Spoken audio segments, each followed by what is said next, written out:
Comunicado oficial desde el Palacio de Buckingham. El proceso para retirar los títulos de la reina Camila ha comenzado formalmente. El Palacio ha emitido recientemente una nota en la que se informa de la decisión del rey Carlos respecto a los títulos y atribuciones de la reina consorte Camila. Según ese anuncio, el procedimiento para despollarla de su estatus y prerrogativas reales ya está en marcha y se encuentra en una fase avanzada. El origen de esta medida se remonta a un testamento secreto de la difunta reina Isabel II, actualmente bajo custodia de la princesa Ana. Antes de su coronación, el rey Carlos habría asumido el compromiso de apartar a Camila en caso de que intentara perjudicar a quienes se encuentran en la línea de sucesión. Que hizo Camila para afectar al heredero? Para muchos el castigo resulta plenamente justificado. Pero ¿qué disposiciones dejó realmente la reina fallecida? ¿Y de qué manera ejecutar a la princesa Ana lo que considera justicia? En la finca de Gatcombe Park, el despacho de la princesa Ana estaba envuelto en un silencio tan denso que parecía oprimir el aire, como si las paredes mismas atendieran cada respiración de una de las mujeres más influyentes de la familia real. No había viento ni lluvia que rompieran la quietud, solo el peso invisible de la historia y de la responsabilidad cayendo sobre los hombros de la única hija de Isabel II. Ana permanecía inmóvil frente a su escritorio de roble negro pulido, con las manos entrelazadas sobre la superficie fría y la mirada fija en un único objeto, una antigua calla de ébano lisa y sin adornos que aún así irradiaba una solemnidad inquietante. Aquello representaba el legado final y más peligroso que había dejado la reina. Durante los meses anteriores, mientras observaba cómo Camilla Parker avanzaba paso a paso en la consolidación de su poder, Ana había mantenido un silencio férreo. Vio cómo se reordenaba el personal del palacio, cómo se desplazaba a antiguos leales y cómo se influía en decisiones clave del rey Carlos. Pero ese silencio no era sumisión ni conformidad, sino la paciencia calculada de quien espera que la presa entre por sí sola en la trampa preparada años atrás. Dentro de aquella calla de ébano se encontraba el Pacto Silencioso, un documento legal ultrasecreto redactado poco antes del matrimonio de Carlos y Camila, en una época en la que la oposición pública y eclesiástica aún era intensa. La reina Isabel, con su aguda inteligencia y su capacidad para leer el corazón humano, nunca confió plenamente en la obediencia de Camila. Sabía que si el amor podía ser el punto de partida, la ambición era el verdadero motor de su papel dentro de la familia. Por ello dejó activado un golpe legal definitivo del que Camila no era consciente o que había optado por ignorar en su embriaguez de victoria. Con gesto pausado, Ana extendió la mano y rozó la tapa de la caja. El frío de la madera recorrió su piel, recordándole el peso del deber que cargaba. Al abrirla apareció un expediente de pergamino amarillento por el tiempo, marcado con el celo rojo inconfundible de Isabel II. El texto era inequívoco: Camila solo podía conservar el título de reina consorte si respetaba estrictamente los principios de la familia, se abstenía de interferir en el ejercicio real del poder y, sobre todo, si no llevaba a cabo ninguna acción que causara daño a la línea directa de sucesión encabezada por Guillermo y su joven familia. Cualquier infracción que afectara a esos intereses fundamentales activaría de inmediato un mecanismo de destitución capaz de retirar todos los títulos y privilegios sin necesidad de pasar por el Parlamento. Junto al texto del pacto reposaba un dossier de informes de inteligencia interna que había llegado a manos de la princesa Ana a la primera hora de esa misma mañana. Aquello era la última pieza que faltaba, la prueba definitiva e incontestable de que Camila había firmado por iniciativa propia la sentencia de muerte de su carrera real. Ana pasó cada página con calma tensa. Cada línea se sentía como una aguja clavándose en el orgullo de la casa de Windsor. Tom Parker Bowles, hijo de Camila, un hombre que durante años había vivido amparado por la reputación de su madre, había sido sorprendido manteniendo reuniones secretas con un grupo de expertos en manipulación mediática en un lugar discreto de Londres. El contenido de esos encuentros era tan mezquino que provocó en Ana una profunda repulsión. El entorno de Camila estaba preparando con urgencia una campaña masiva de difamación dirigida contra la princesa Catalina, aprovechando que se encontraba de baja médica y aparecía menos en público, con el objetivo de lanzar rumores falsos sobre su estabilidad mental. La intención era instalar en la opinión pública la idea de que Catalina sufría una crisis psicológica, que no estaba capacitada para ser madre ni futura reina, atacando así de manera indirecta la credibilidad del príncipe Guillermo. El propósito final de esa maniobra era debilitar la posición del príncipe de Gales, generar inseguridad en el rey Carlos y forzarlo a depender cada vez más de Camila, allanando el camino para que ella asumiera un poder de regencia real. Aquello ya no era una disputa menor ni una intriga doméstica habitual. Se trataba de un ataque político organizado, una traición abierta a la confianza que la familia real había concedido a Camila a regañadientes. Había cruzado una línea roja. Había osado poner en peligro el futuro mismo de la monarquía Guillermo y el joven Jorge. Ana comprendió entonces que el tiempo de la espera había terminado. Ceder en ese momento equivaldría a convertirse en cómplice. Cerró el expediente con un golpe seco que resonó con firmeza en la sala vacía. En sus ojos brilló una determinación fría implacable, la de quien se dispone a ejecutar justicia. Era el momento de salir a la luz y detonar esa bomba legal para restablecer el orden, empezando por una maniobra mediática cuidadosamente calculada que acorralara al adversario antes del golpe final. La decisión de la princesa Ana de aparecer en la televisión nacional no fue impulsiva, sino una jugada estratégica diseñada con precisión milimétrica.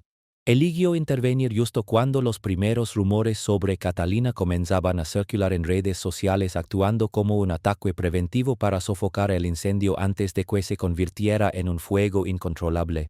La entrevista tuvo lugar en un pequeño salón de St. James's Palace, un espacio impregnado de solemnidad e historia en marcado contraste con el brillo superficial y la ostentación que Camila solía preferir, reforzando así el mensaje de autoridad, contención y legitimidad que Ana estaba decidida a transmitir. Ana se sentó en un sillón tapizado de terciopelo, la espalda erguida con absoluta corrección, las manos descansando suavemente sobre el regazo y una presencia que emanaba la autoridad innata de quien nació hija de un rey.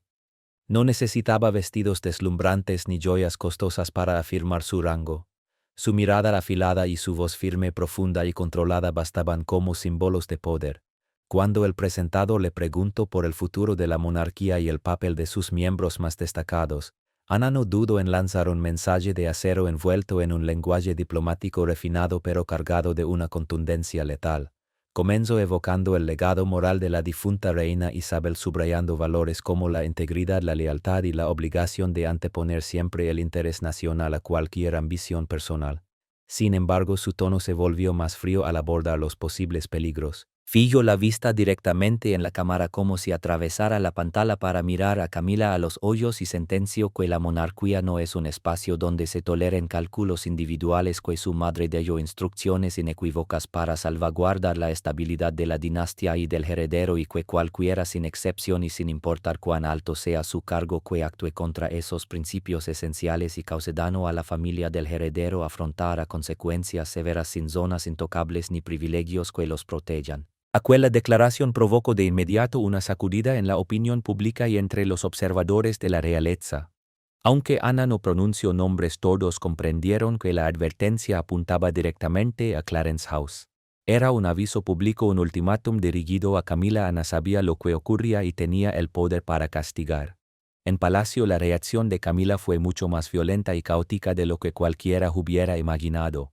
En sus lujosos aposentos privados estalló en furia, destrozando adornos caros mientras el sonido de la porcelana rompiéndose y el cristal estrelándose se mezclaba con gritos cargados de ira.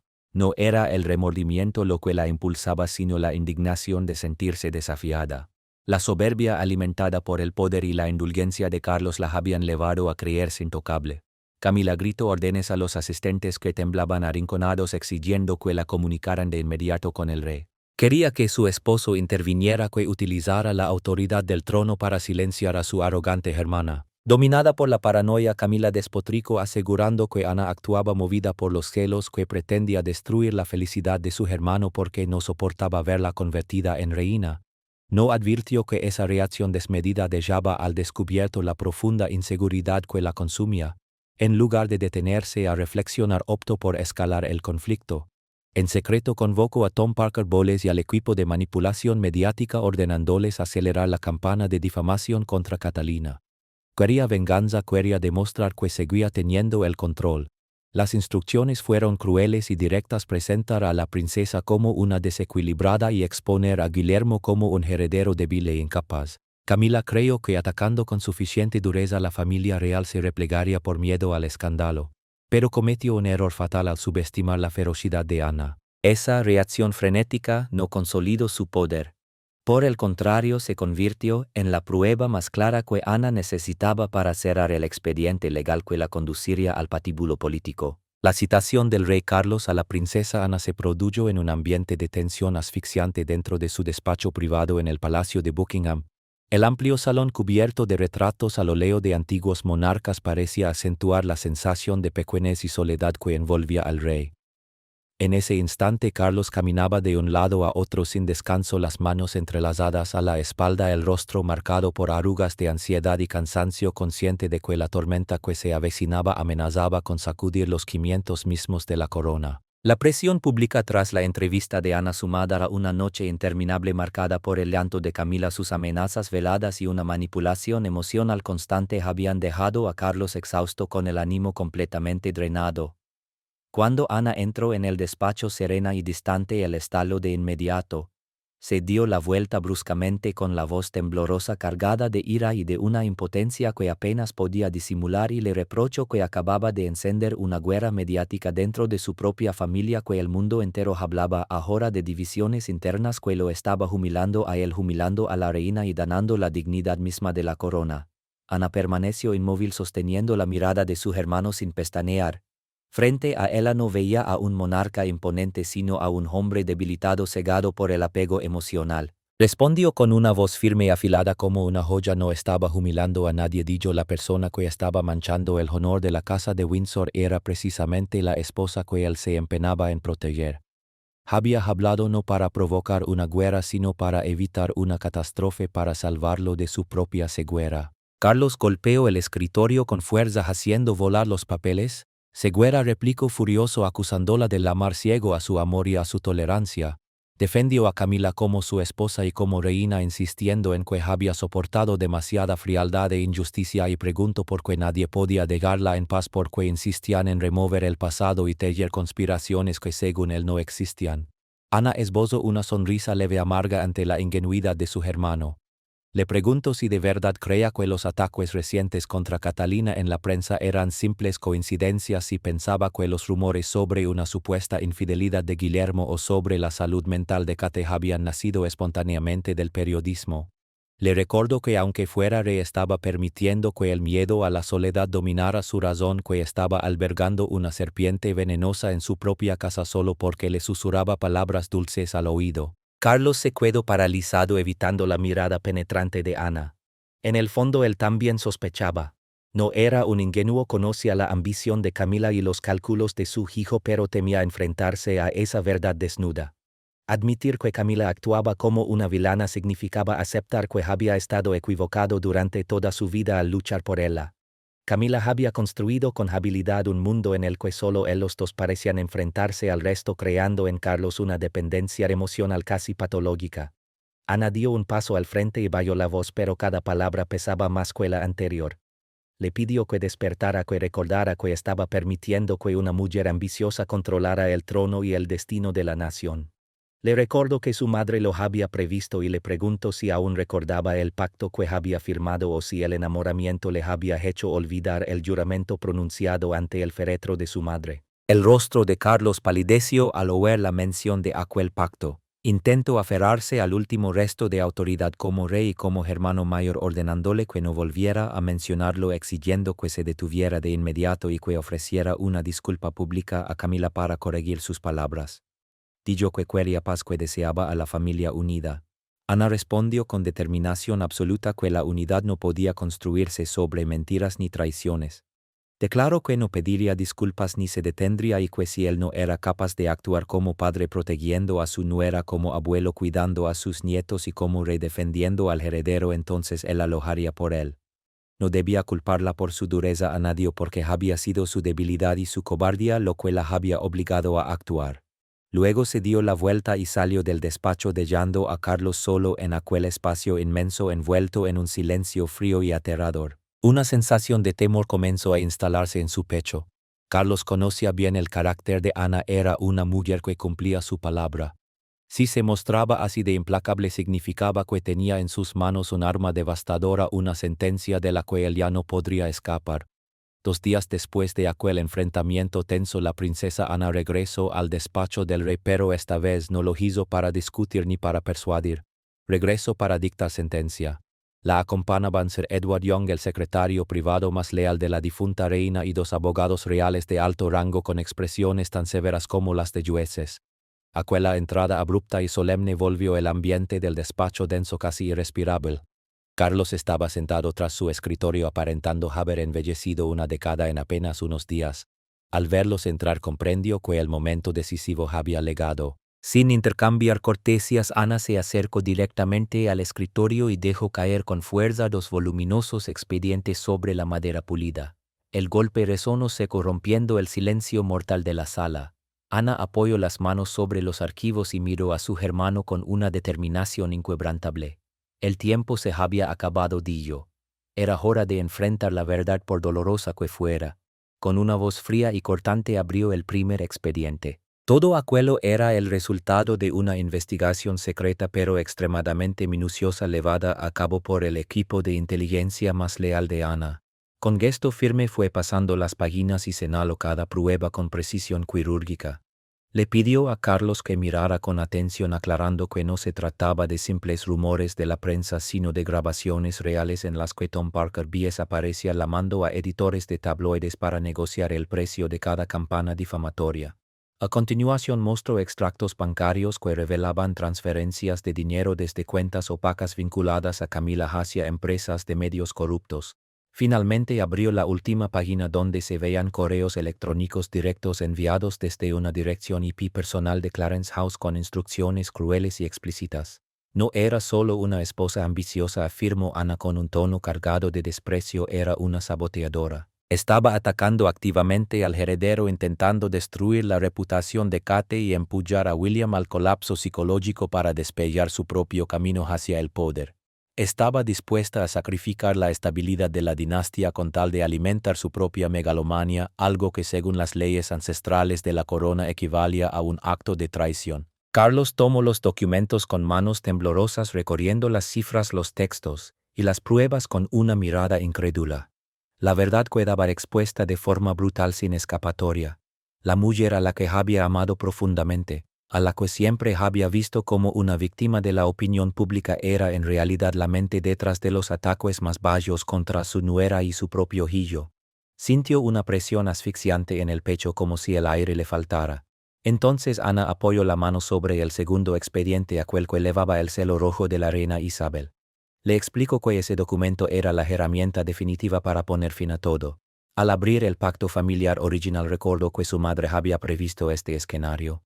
El texto era claro: si Camila causaba daño al heredero o cometía actos que comprometieran gravemente el prestigio de la monarquía, el rey estaba obligado a activar la cláusula de deposición. Carlos había sido testigo y firmante de ese acuerdo, mientras que Ana era la guardiana encargada de ejecutarlo.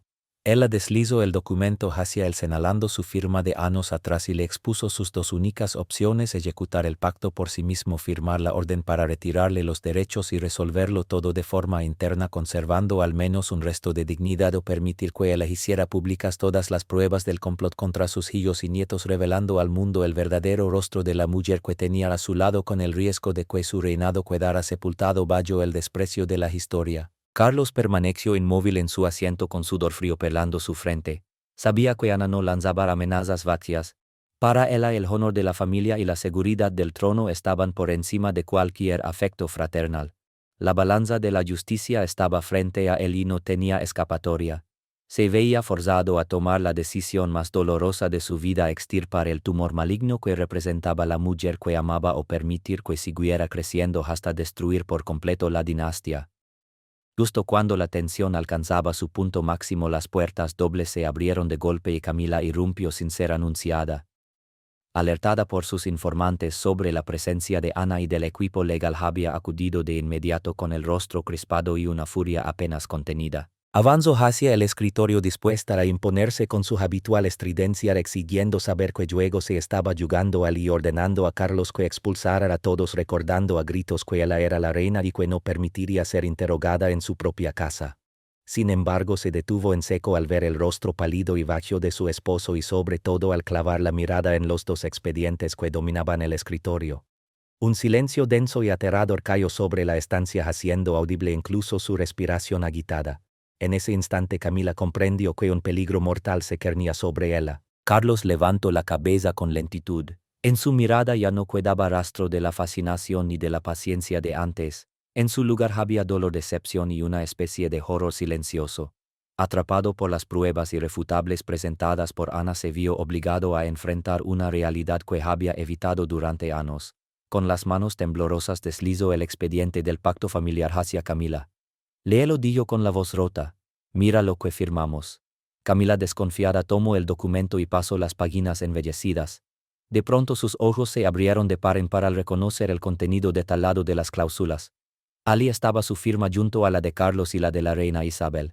El impacto fue devastador. Años atrás, cuando Carlos insistió en casarse con ella pese a la oposición general, la reina había impuesto aquel pacto como condición innegociable. Desesperado por legitimar la relación, Carlos había firmado aquel documento que limitaba el poder, engañando a Camila al asegurarle que no era más que un trámite burocrático para tranquilizar a una anciana monarca y que una vez en el trono aquel papel no tendría valor alguno. Le hizo creer que gozaría de autoridad absoluta cuando en realidad la había convertido desde el inicio en una pieza atada por hilos legales invisibles. Camila alzó la vista y clavó en Carlos unos ojos encendidos de odio. Lo acusó de haberla traicionado, de haber conocido esa cláusula y de haber sabido que podía ser depuesta en cualquier momento si infringía aquellas reglas, y aún así permitirle avanzar sin advertirle nada, utilizándola como una marioneta.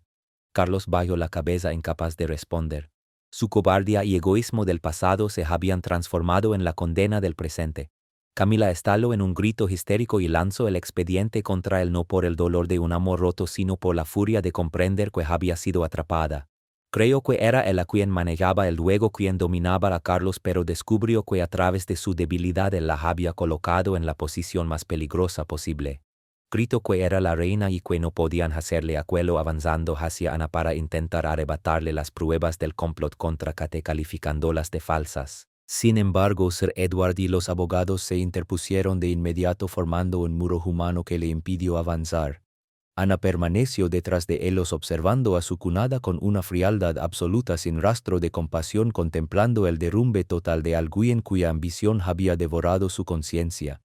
Camila, despeinada y sin aliento, comprendió entonces que lo había perdido todo. No tenía poder real, no contaba con el respaldo del público y ni siquiera su esposo, débil como era, se atrevía ya a protegerla. La sala de reuniones secreta, oculta en lo más profundo del palacio de Buckingham, estaba completamente aislada del mundo exterior.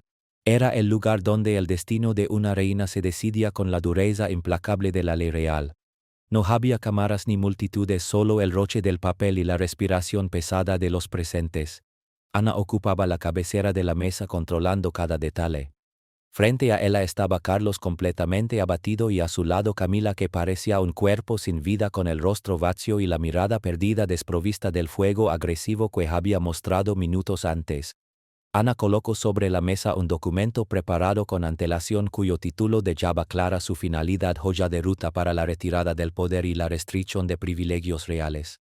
No optó por expulsar a Camila ni por forzar un divorcio público, consciente de que eso provocaría un escándalo global que dañaría la imagen de la monarquía. Eligió un castigo más sofisticado y cruel: una muerte del poder ejecutada en silencio. Bajo la estricta supervisión de Ana, Sir Edward comenzó a leer en voz alta cada cláusula de la sentencia, palabras que caían como cuchillas, cortando uno a uno los vínculos que unían a Camila con el poder. La primera medida fue un congelamiento financiero total. Sir Edward ordenó una llamada directa a Coutts Bank y de inmediato todos los gastos personales de Camila quedaron bloqueados. Perdía el acceso a los fondos comunes de la familia real y ya no podría firmar cheques, comprar joyas, ropa de diseñador ni costear vacaciones de lujo para sus hijos. A partir de ese momento, cada gasto de subsistencia estaría estrictamente controlado y requeriría la aprobación expresa de la oficina de la princesa Ana. De alguien acostumbrada a gastar sin mirar precios, Camila pasó a una dependencia absoluta, obligada a pedir permiso incluso para existir dentro de aquel palacio imponente. A continuación, luego la retirada del acceso a información y del poder político, se ordenó la revocación inmediata de los códigos y cualquier autorización relacionada con documentos clasificados, selando así el final definitivo de su influencia. Camila fue retirada oficialmente de la lista de quienes recibían las famosas cajas rojas, símbolo directo del poder de gobierno.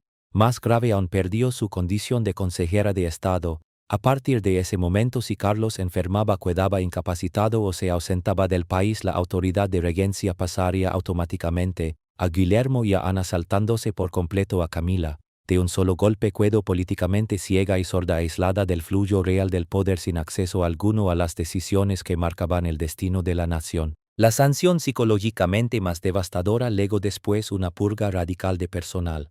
Por orden directa de Ana, todo el equipo que había rodeado a Camila durante años, asistentes, secretarios, asesores de imagen y colaboradores leales, fue despedido de inmediato. Aquellos que habían participado en maniobras oscuras fueron expulsados del palacio en cuestión de horas, sin permiso para llevarse documentos ni pertenencias sensibles. En su lugar se instaló un nuevo grupo de empleados cuidadosamente seleccionados y formados por la propia Ana. Oficialmente figuraban como personal encargado del bienestar de la reina, pero en la práctica actuaban como vigilantes silenciosos. Su misión era controlar cada movimiento, cada llamada y cada carta, asegurándose de que Camila no pudiera comunicarse con el exterior ni recurrir a los medios. Su existencia quedó reducida a una jaula dorada bajo supervisión permanente las 24 horas del día. Con la mano temblando de forma incontrolable, el rey Carlos tomó la pluma estilográfica. Miró a Camila por última vez. En sus ojos se mezclaban el arrepentimiento, la impotencia y una resignación amarga. Sabía que no tenía alternativas y quería preservar el trono para sus herederos. Al firmar el decreto de ejecución, su rúbrica insegura puso punto final al breve y escandaloso reinado de la mujer que tenía a su lado. El sonido de la pluma sobre el papel resonó como tierra cayendo sobre la tapa de un ataúd. Camila permaneció sentada, observando cómo el poder se le escapaba lentamente de las manos. Quiso gritar, rebelarse, destruir lo que la rodeaba, pero ya no le quedaban fuerzas. Comprendió que en esencia su vida había terminado. Conservaría el título de reina, aparecería junto a Carlos en actos oficiales con una sonrisa impostada, pero no sería más que una cáscara vacía. Se había convertido en una prisionera honorífica, un títere manejado por Ana y Guillermo, condenada a vivir el resto de sus días entre vigilancia y soledad. Todas las ambiciones y planes de una vida entera se disiparon como humo. Ana se incorporó, recogió los documentos firmados y los guardó con calma en su carpeta.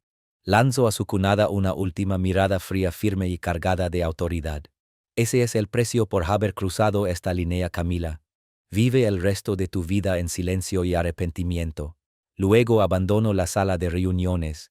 El eco de sus tacones resonó con paso constante a lo largo del interminable corredor del palacio. La misión estaba cumplida. El último deseo de su madre había sido ejecutado en su totalidad. Guillermo y Kate estaban a salvo, y la princesa Ana, guardiana silenciosa y leal de la dinastía, continuó velando por la estabilidad de la casa de Windsor, dejando atrás los restos de una lucha de poder tan feroz como definitiva. ¿Te sientes satisfecho o reivindicado por la decisión del rey Carlos? ¿Qué opinas del temple y la firmeza moral de la princesa Ana? Déjanos tu comentario y comparte tu punto de vista. No olvides dar me gusta, compartir y suscribirte para más contenidos. Además, haz clic en el siguiente video que aparece en pantalla, seguro que te interesará.